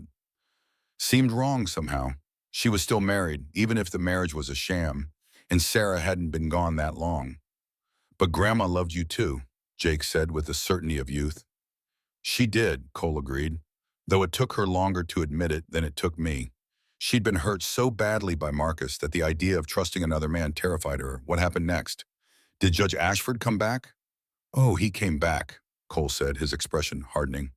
With the marshal, with legal papers, with a whole new strategy to try to take her from me. But by then we had something he didn't expect. What? Cole stood and moved to the mantel, taking down a small wooden box. He opened it and withdrew a folded piece of paper, yellowed with age. This, he said, handing it to Jake. Jake unfolded the paper carefully. It was a marriage certificate, Cole Brennan and Rebecca Fleming, dated 1 week after the standoff on the trail. You married her, Jake breathed, before the marshal even arrived. We did, Cole confirmed. Reverend Pierce performed the ceremony. It was the only way to protect her legally. As long as she was married to Marcus, he had rights over her. But if she divorced him and married me, those rights transferred to me. And I sure as hell wasn't going to hand her over to anyone. But how could she divorce him? Wasn't that really hard back then? Nearly impossible, Cole agreed, especially for a woman trying to divorce a judge. But there was one ground that even territorial courts had to recognize: extreme cruelty with threat to life. We had Anna's diary. We had witnesses to Marcus's attempt to abduct her at gunpoint. We had Dr. Merritt's widow and her husband's notes about Daniel Morgan's murder. It was enough to convince a judge in Helena to grant an emergency decree. And Marcus just accepted that? Jake asked skeptically. Cole's smile was cold. Oh, he fought it. Fought hard. But by then, things had started to unravel for him. The marshal's investigation turned up more than anyone expected. Marcus had been running a scheme to seize land from small ranchers using legal maneuvering and intimidation. Daniel Morgan wasn't his first victim, just the first one where there was a witness. He went to prison? Eventually, Cole said, but not before he tried one last time to get Rebecca back. And that, he settled back into his chair, is a story for another night. Right now, this old man needs rest. Jake looked like he wanted to protest, but he saw the weariness in his grandfather's face and relented. Okay, Grandpa, but you have to finish the story tomorrow. Tomorrow, Cole agreed. He watched Jake head up the stairs to bed, then sat alone by the dying fire, remembering the fear in Rebecca's eyes that had slowly transformed into strength, remembering the weight of the gun in his hand as he faced down Marcus Ashford, remembering the sound of Rebecca's voice saying "I do" in the small church, making her his wife in the eyes of God and man, and remembering the moment, weeks later, when Marcus Ashford finally got what he deserved. But that was indeed a story for another night. For now, Cole let the fire burn down to embers, pulled a blanket over his legs, and allowed himself to drift into sleep, secure in the knowledge that the woman he had saved all those years ago had, in the end, saved him right back. Outside, the snow continued to fall, as it had fallen that winter 70 years ago, and the Montana night held its silence, keeping the secrets of those who had fought and loved and survived beneath its endless sky. The next evening, as promised, Cole settled back into his chair by the fire. Jake had been fidgeting all day, restless with anticipation, barely touching his supper. Now, with the dishes cleared and the night pressing dark against the windows, the boy finally had his grandfather's full attention. Cole reached into the wooden chest beside his chair and withdrew an object wrapped in soft cloth. He unwrapped it slowly, revealing a gavel, a judge's gavel, but one that had been broken and carefully repaired with copper wire. This belonged to Judge Carlton Wilson, Cole said, turning the gavel over in his weathered hands. The man who almost let Marcus Ashford go free. Jake leaned forward, his eyes wide. Tell me what happened, Grandpa. Tell me how it ended. Cole's gaze grew distant, looking past the cabin walls into memory. It didn't end quickly, boy, and it didn't end cleanly. But it ended with justice. That much I can promise you. 5 days after the standoff on the trail, U.S. Marshal Robert Burns arrived in Frost Creek. He was a man of 52, with iron gray hair and eyes that had seen too much of humanity's darker nature to be easily fooled.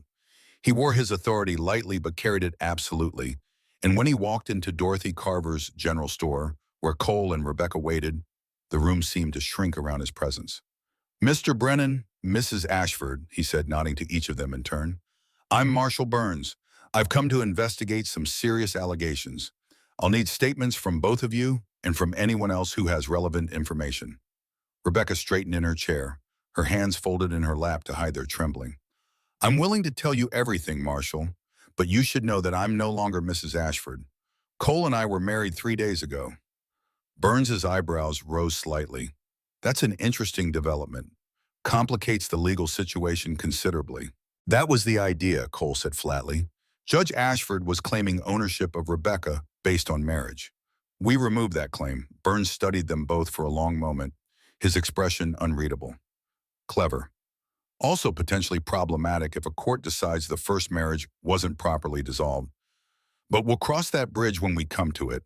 For now, I need to hear what happened. For the next 2 hours, Rebecca told her story.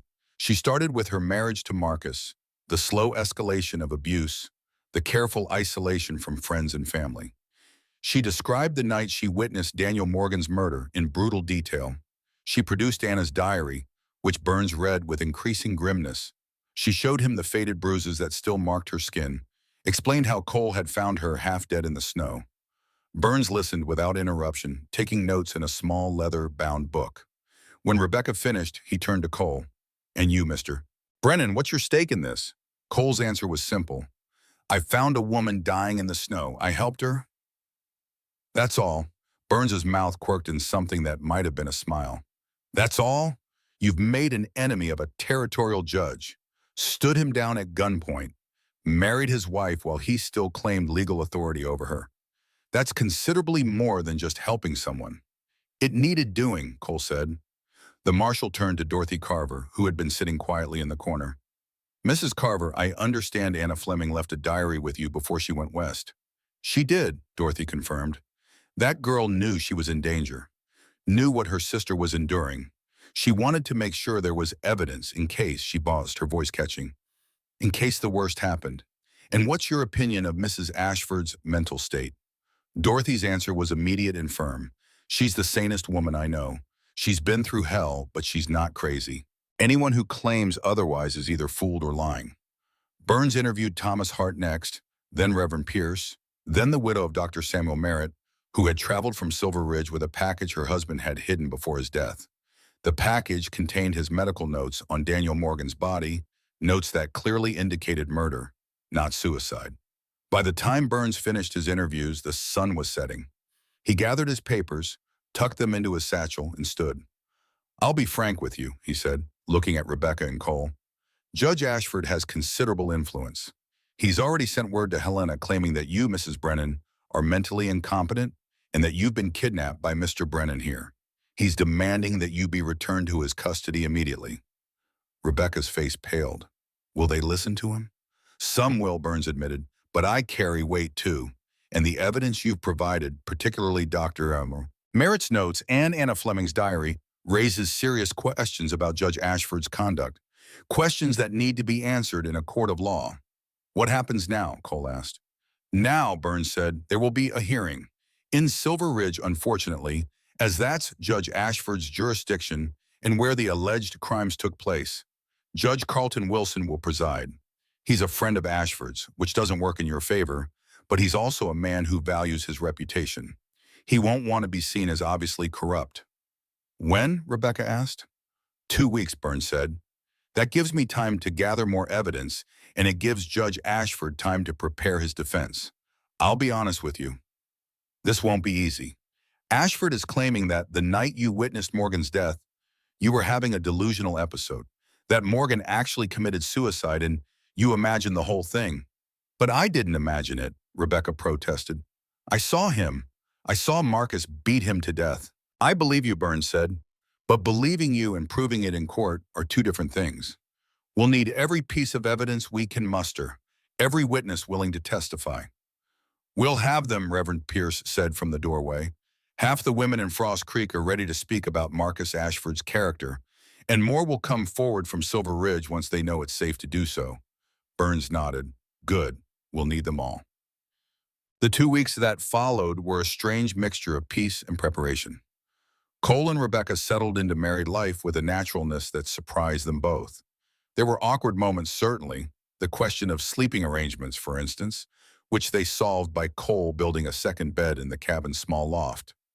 The gradual shift from formal address to first names, then to terms of endearment that felt both foreign and right on their tongues. But there were also moments of unexpected joy. The morning Rebecca made coffee exactly the way Cole liked it without being told how. The evening Cole brought in wildflowers he had found growing in a sheltered valley, their first blooms pushing through the melting snow. The night they sat by the fire and Cole taught Rebecca to play chess on a board carved from pine, and she beat him 3 games out of 5. And there were moments of growing intimacy, carefully navigated. A touch that lingered, a glance that held meaning. The gradual erosion of the careful distance they had maintained, replaced by a warmth that neither had expected to feel again. One evening, about a week before the hearing, Rebecca found Cole on the porch, staring out at the darkening sky. She came to stand beside him, close enough that their shoulders touched. "You're worried," she said. It wasn't a question. Cole nodded. "Judge Wilson is in Marcus's pocket. He'll do everything he can to rule in Marcus's favor without appearing obviously corrupt, which means we need to be perfect. One mistake, one witness who contradicts another, one piece of evidence that doesn't hold up, and he'll use it to discredit everything we're saying." Rebecca was quiet for a moment. "What if we lose? What if Wilson rules that I have to go back to Marcus?" Cole turned to face her, his hands settling on her shoulders. "Then we run. We go west, change our names, start over somewhere Marcus's authority doesn't reach. But you'd be giving up everything. Your ranch, your home, your life here. My life is wherever you are," Cole said simply. Rebecca's eyes filled with tears. "How did I get so lucky? Finding you in that blizzard?" "Wasn't luck," Cole said, echoing his words from weeks before. "Was fate." She rose on her toes and kissed him then, for the first time since their hasty wedding. It was a tentative kiss, uncertain, testing. But when Cole's arms came around her, careful of her still healing ribs, and he kissed her back with a gentleness that made her heart ache, Rebecca felt something she thought she might never feel again. Hope. The journey to Silver Ridge took a full day. Cole and Rebecca traveled with a contingent of supporters from Frost Creek: Dorothy Carver, Thomas Hart and his mother, Reverend Pierce, and a dozen others who had volunteered to testify or simply to provide moral support. Marshal Burns rode with them, along with 2 deputies he had brought from Helena. They arrived in Silver Ridge as the sun was setting, painting the larger town in shades of gold and amber. Where Frost Creek was a handful of buildings, Silver Ridge was a proper town with perhaps 500 residents. It had a hotel, several saloons, a bank, a newspaper office, and an imposing courthouse built of red brick with white columns. The sight of the courthouse made Rebecca's hands tremble. She had been inside it before, standing beside Marcus at social functions, playing the role of the dutiful wife while her ribs ached from the previous night's beating. The building represented everything she had fled from, the power structure that had kept her trapped for 3 years. Cole's hand found hers in the wagon, squeezing gently. "You're not alone this time." She squeezed back, drawing strength from his solid presence. They checked into the hotel on the edge of town, the only one whose owner was willing to rent rooms to people aligned against Judge Ashford. Even so, the owner made them pay in advance and warned them that they were not welcome in the dining room. The town's loyalty to Marcus ran deep. That night, as Cole and Rebecca lay in their separate beds in the small hotel room, they talked in the darkness. "Tell me about Sarah," Rebecca said quietly. Cole was silent for so long that she thought he might not answer. Then his voice came, rough with old grief. "She was good. That's the best way I can describe her. Just fundamentally good. She saw the best in everyone, believed the best about everything. She made me want to be a better man. She sounds wonderful." "She was." He paused. "But she wasn't you." "What do you mean?" Sarah was soft, gentle. The world hadn't touched her much. She didn't know how to fight because she never had to. "You," he continued, his voice gaining strength. "You're different. You've been through fire, and instead of being consumed by it, you've been tempered by it. You're strong in ways Sarah never had to be." "I don't feel strong," Rebecca admitted. "I'm terrified of tomorrow." "Being scared doesn't mean you're not strong," Cole said. "It means you're brave. Courage isn't the absence of fear. It's doing what needs to be done despite being afraid." The words settled into Rebecca's heart, giving her something to hold on to as sleep finally claimed her. The courtroom was packed when they arrived the next morning. Every seat filled, people standing along the walls, more crowding the hallway way outside. Word of the hearing had spread throughout the county, and it seemed like half the population had come to witness the spectacle. Judge Carlton Wilson sat at the bench, a thin man of 58 with sharp features and cold eyes. Beside him sat a court clerk, and to the right, a stenographer preparing to record the proceedings. At the defendant's table sat Marcus Ashford and his lawyer, Douglas Whitman. Whitman was everything a successful attorney should be: well-dressed, well-spoken, with silver at his temples and an air of absolute confidence. Marcus himself looked every inch the respectable judge, his suit immaculate, his bearing dignified, his expression one of concerned sorrow. Rebecca felt her stomach twist at the sight of him. He looked so normal, so reasonable. If she hadn't lived with him, hadn't felt his fists, hadn't seen him kill Daniel Morgan, she might have believed his act herself. At the plaintiff's table sat Marshall Burns, Rebecca, and Cole. Burns would represent Rebecca's interests, as women were not allowed to represent themselves in court. Cole was there as her husband and as a witness. Judge Wilson called the court to order with 3 sharp raps of his gavel. The sound made Rebecca flinch. This hearing has been convened to address allegations made by Rebecca Brennan, formerly Rebecca Ashford, against Judge Marcus Ashford, Wilson said, his voice carrying through the silent courtroom. The allegations include domestic assault, unlawful imprisonment, and murder. These are serious charges, and this court will give them serious consideration. He paused, his gaze sweeping the room. However, it should be noted that Judge Ashford has made counter-allegations. He claims that Mrs. Brennan suffers from a mental condition characterized by delusional episodes and that she fled his care during such an episode. He further claims that she has been manipulated by Mr. Cole Brennan for unknown purposes. Burns rose. Your Honor, with all due respect, those counter-allegations are nothing more than an attempt to discredit the victim. We have substantial evidence of Judge Ashford's abuse and criminality, and we will hear that evidence, Wilson said. But we will also hear Judge Ashford's response. This is a court of law, not a court of public opinion. Both sides will present their cases, and I will make my determination based on the facts presented. It was, Rebecca realized, a masterful opening. Wilson had positioned himself as impartial while subtly undermining her credibility by giving equal weight to Marcus's claim that she was mentally ill. Burns called Rebecca to testify first. She walked to the witness stand on legs that felt like water, placed her hand on the Bible, and swore to tell the truth. For the next hour, Burns questioned her gently but thoroughly. She described her marriage to Marcus, the escalating abuse, the isolation, the fear. She described the night she witnessed Daniel Morgan's murder in excruciating detail. She explained her flight into the snow and Cole's rescue. Throughout her testimony, she kept her voice steady, her account clear and consistent. She did not cry, did not become hysterical, did not give Wilson any excuse to declare her emotionally unstable. But when Whitman rose to cross-examine her, the real battle began. Mrs. Ashford, Whitman said, deliberately using her former name. Or should I say Mrs. Brennan? It's hard to keep track, given that you married Mr. Brennan while still legally wed to my client. Judge Wilson approved the divorce decree, Rebecca said quietly. A decree obtained under questionable circumstances, Whitman countered. But let's move on. You claim that you witnessed my client kill Daniel Morgan, is that correct? I don't claim it, I saw it, Whitman smiled, a thin expression without warmth. You saw it, and yet the official coroner's report states that Mr. Morgan died by suicide. Are you suggesting the coroner is lying? I'm suggesting he's mistaken or that he was pressured to reach that conclusion. By whom? By Judge Ashford. Whitman's voice rose with feigned incredulity.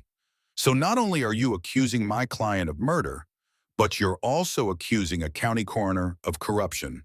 Anyone else you'd like to implicate while we're at it? Marshall Burns stood. Objection. Counsel is badgering the witness. Sustained, Wilson said, but there was no force behind it.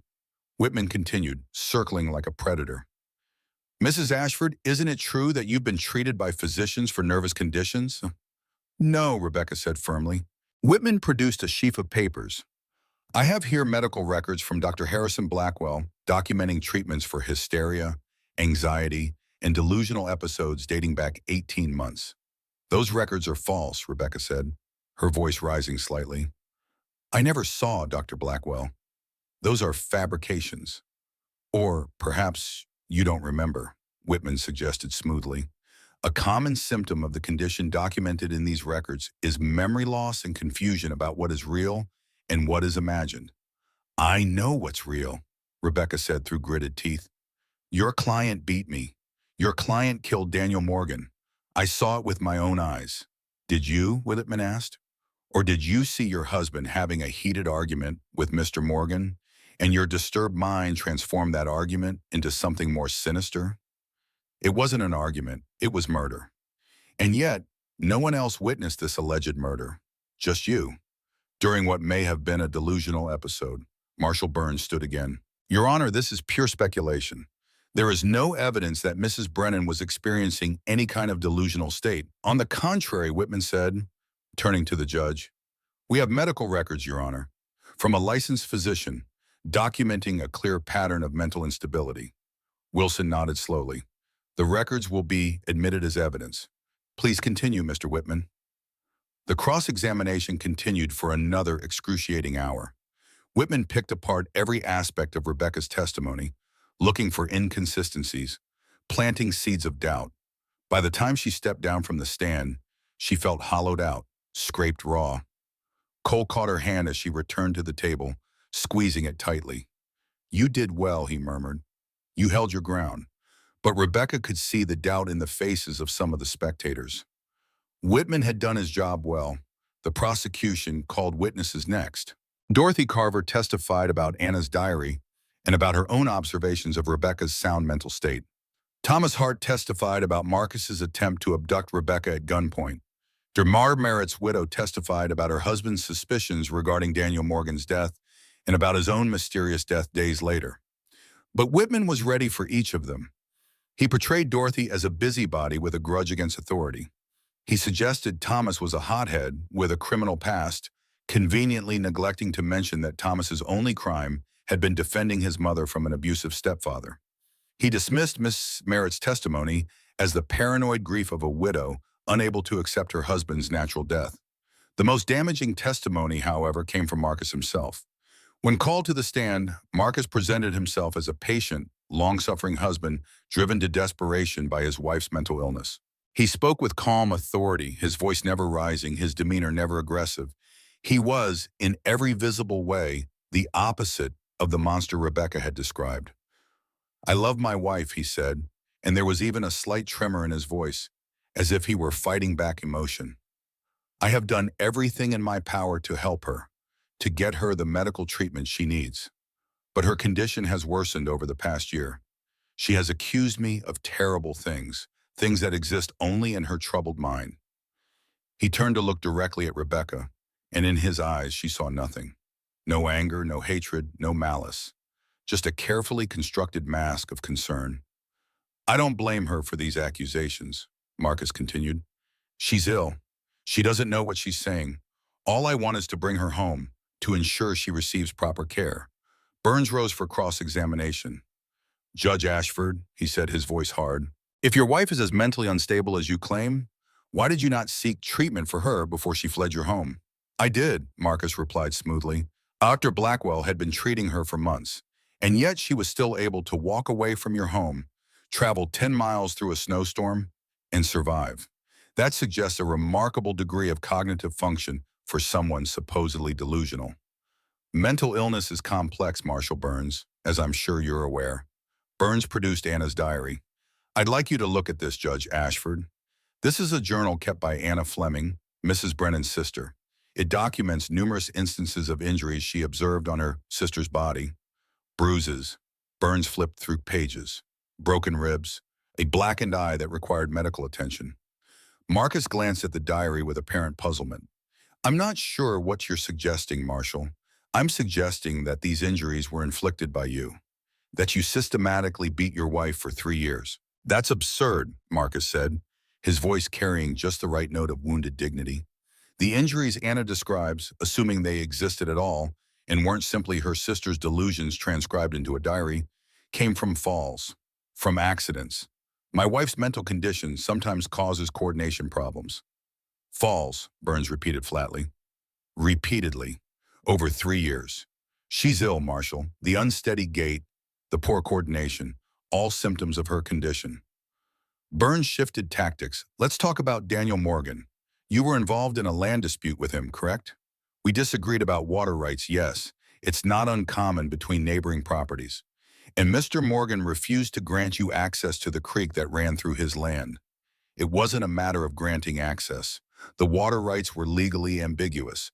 I believed I had a valid claim. But Mr. Morgan disagreed. Burns paused. And then, conveniently, Mr. Morgan died. He committed suicide, Marcus said. The coroner's report was clear. Burns produced Dr. Merritt's hidden notes.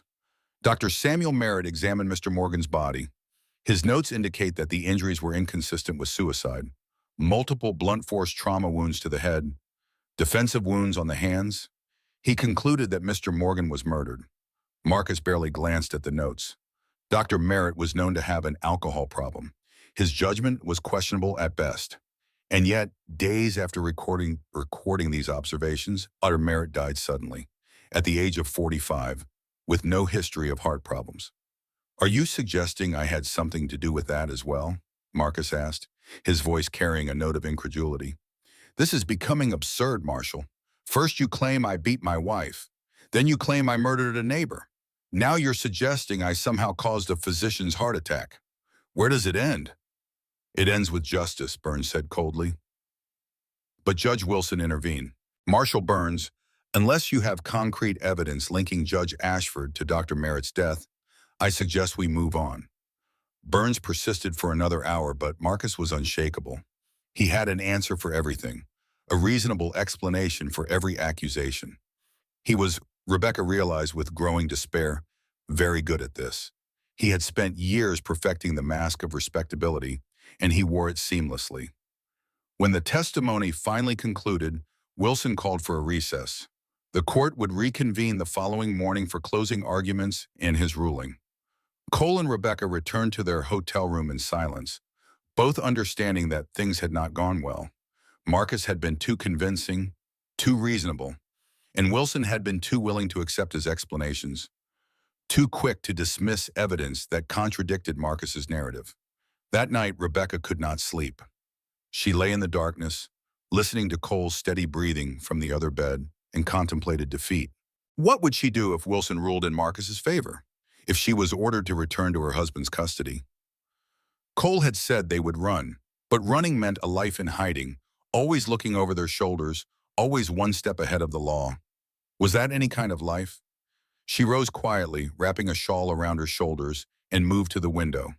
The street below was empty, Silver Ridge asleep. Somewhere out there, Marcus was no doubt celebrating what he believed would be his victory tomorrow.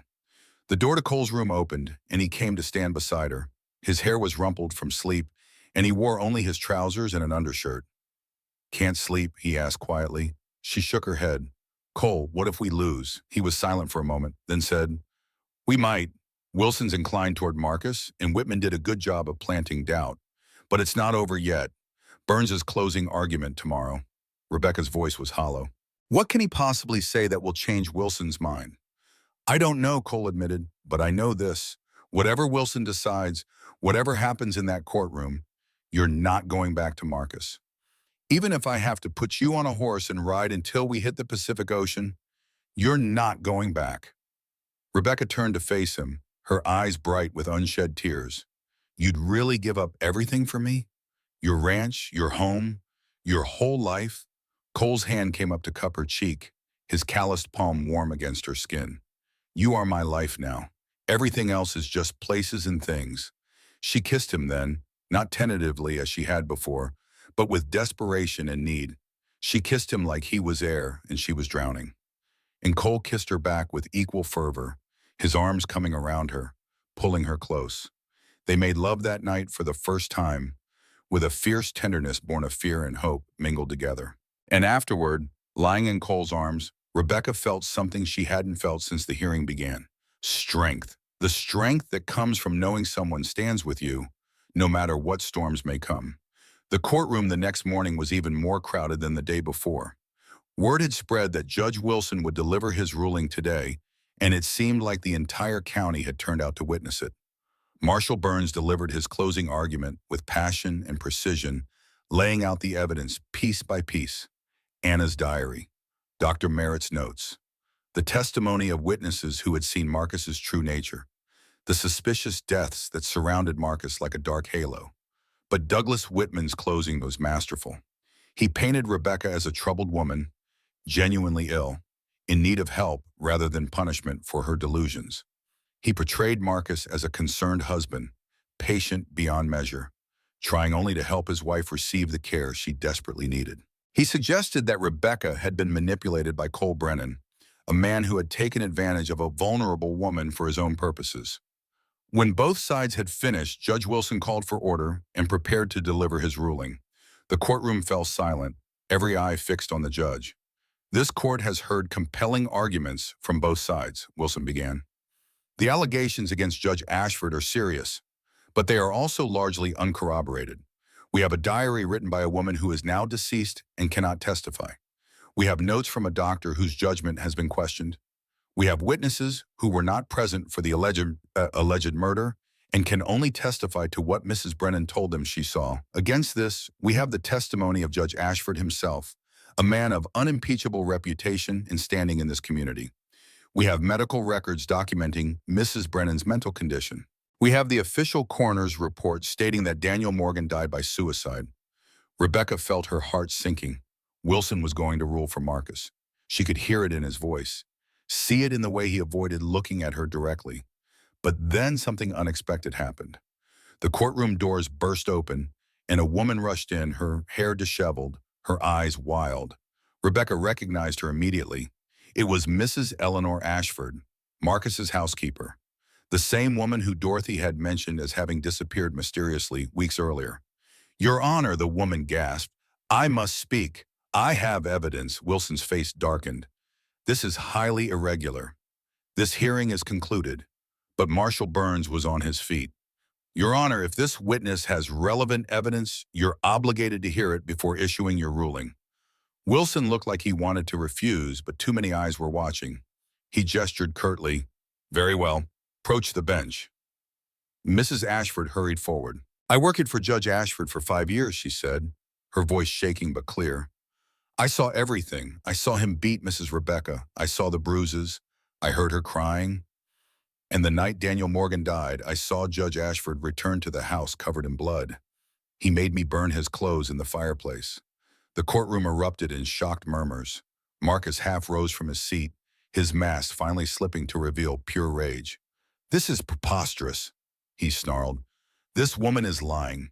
She was dismissed from my employ for theft. This is revenge." "I took nothing," Mrs. Ashford said, turning to face him directly. "But I saw you take everything from Mrs. Rebecca. Her dignity, her freedom, nearly her life. And when I told you I couldn't stay silent anymore, you threatened me. Said if I spoke out, I'd end up like Dr. Merritt, like Anna Fleming." She turned back to Wilson. "So I ran, hid, but I can't hide anymore. Someone has to tell the truth." Burns approached her quickly. "Mrs. Ashford, are you willing to testify under oath to what you just said?" "I am. And you understand that if you're lying, you could face perjury charges?" "I understand." She looked at Rebecca, and tears were streaming down her face. "I'm sorry I didn't speak sooner, Mrs. Rebecca. I was afraid. But seeing you in that stand yesterday, seeing your courage, I knew I couldn't stay silent any longer." Wilson had gone pale. He looked at Marcus, then at Mrs. Ashford, then at the packed courtroom. The situation had spiraled completely out of his control. "This hearing will recess while I consider this new evidence," he said, his voice strained. But Marcus had had enough. He stood abruptly, his chair scraping loudly across the floor. "This is a farce," he said, his voice carrying through the courtroom. "All of this a conspiracy to destroy me, to take everything I've built." He turned to Rebecca, and all pretense of concern was gone. His face was twisted with rage and something worse, hatred. Pure, undiluted hatred. "You did this," he said, pointing at her. "You ungrateful little bitch. I gave you everything. A home, status, respectability. And this is how you repay me?" He took a step toward her, and Cole was immediately on his feet, positioning himself between Marcus and Rebecca. But Marcus wasn't done. He was unraveling before everyone's eyes, his carefully constructed facade crumbling like a house of cards. "You think you've won?" Marcus demanded. "You think testimony from a hysterical housekeeper and a dead woman's diary will bring me down? I'm a judge. I have connections that reach all the way to the territorial governor. You're nothing. You'll always be nothing." Burns's deputies moved toward Marcus, but he wasn't finished. He reached into his coat, and before anyone could react, he pulled out a small Derringer pistol. "If I can't have you," he said, his voice eerily calm now, No one can. The gun came up, pointed directly at Rebecca's heart. Time seemed to slow. Cole moved, throwing himself in front of Rebecca. The Derringer fired, the sound deafening in the enclosed space. But another shot rang out simultaneously, this one from Thomas Hart's revolver. Thomas had been standing near the wall, and he had reacted faster than anyone else in the room. Marcus staggered backward, his hand going to his shoulder where Thomas's bullet had struck him. The Derringer clattered to the floor. Burns's deputies rushed forward, tackling Marcus to the ground and restraining him. Cole stood in front of Rebecca, checking her frantically.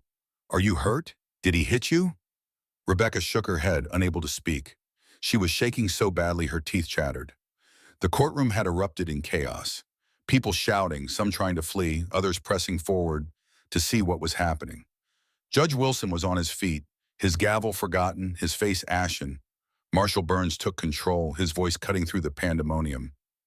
"Everyone calm down. The situation is under control. Judge Ashford is in custody." Marcus was dragged to his feet, blood seeping through his expensive coat. He looked at Rebecca one last time, and there was no pretense left at all, just naked malevolence. "You'll regret this," he said. "All of you. You'll regret the day you crossed me." "Take him away," Burns ordered. As Marcus was led out of the courtroom in handcuffs, Wilson slowly resumed his seat. The judge looked like he had aged 10 years in the past 10 minutes. "In light of," Wilson began, then had to stop and clear his throat. "In light of Judge Ashford's actions here today and the testimony of Mrs. Eleanor Ashford, this court finds that the allegations of domestic abuse and attempted murder are credible and substantiated." He paused, his gaze finally meeting Rebecca's. "Mrs. Rebecca Brennan, you are hereby declared to have been justified in fleeing your former husband's custody. Your marriage to Cole Brennan is recognized as legal and valid. And Judge Marcus Ashford will face trial for assault, attempted murder, and the murder of Daniel Morgan." The courtroom erupted again, but this time in cheers. Dorothy Carver was weeping openly. Thomas Hart was being clapped on the back by half the men in the room. Reverend Pierce stood with his head bowed, lips moving in silent prayer. And Rebecca collapsed into Cole's arms, her body shaking with sobs of relief and release. It was over. Finally, truly over. 3 months later, on a warm spring day with wildflowers blooming across the Montana plains, Rebecca stood in the doorway of the cabin and watched Cole work in the garden. He was planting vegetables, his movements efficient and practiced, his shirt clinging to his back with honest sweat. Her hand drifted unconsciously to her belly, where new life was just beginning to make itself known. She had not told him yet, wanted to wait until she was certain, but the signs were there. The morning queasiness, the tenderness in her breasts, the bone-deep knowledge that something fundamental had changed within her. Cole must have sensed her watching because he looked up and smiled. That smile, rare and precious, never failed to warm her from the inside out.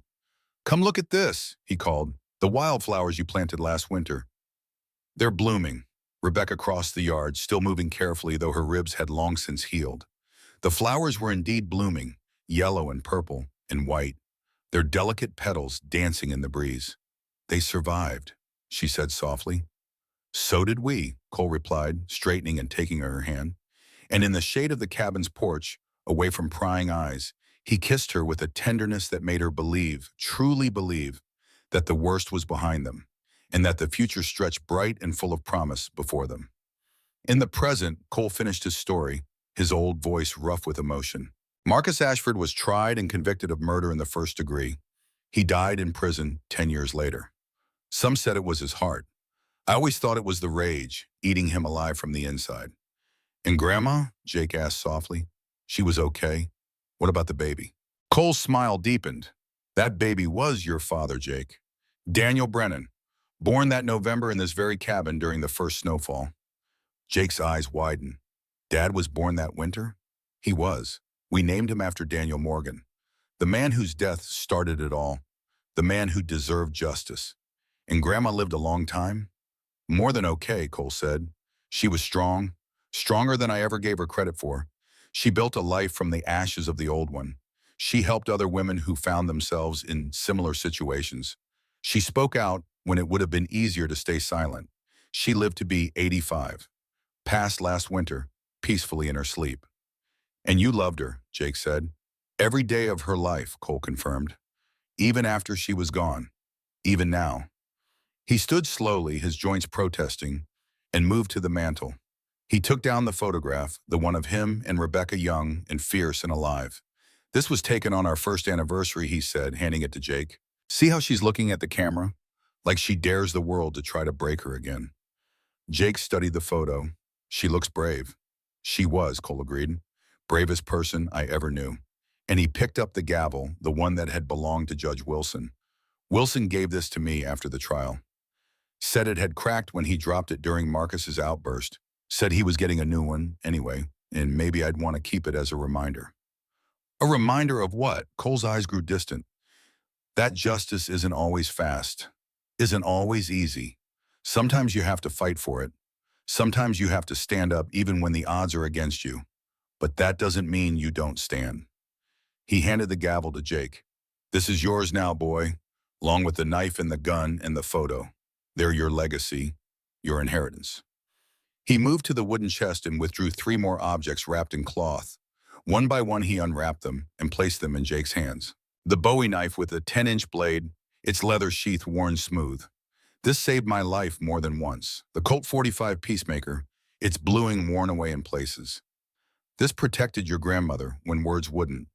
Anna's leather diary, its pages yellowed but the writing still clear. This told the truth when no one else would. And finally the photograph. Your grandmother and I, 1 year after we married. Look at her eyes, Jake. That's the look of a woman who survived hell and came out stronger. Jake held the gavel carefully, reverently. What do you want me to do with them, Grandpa?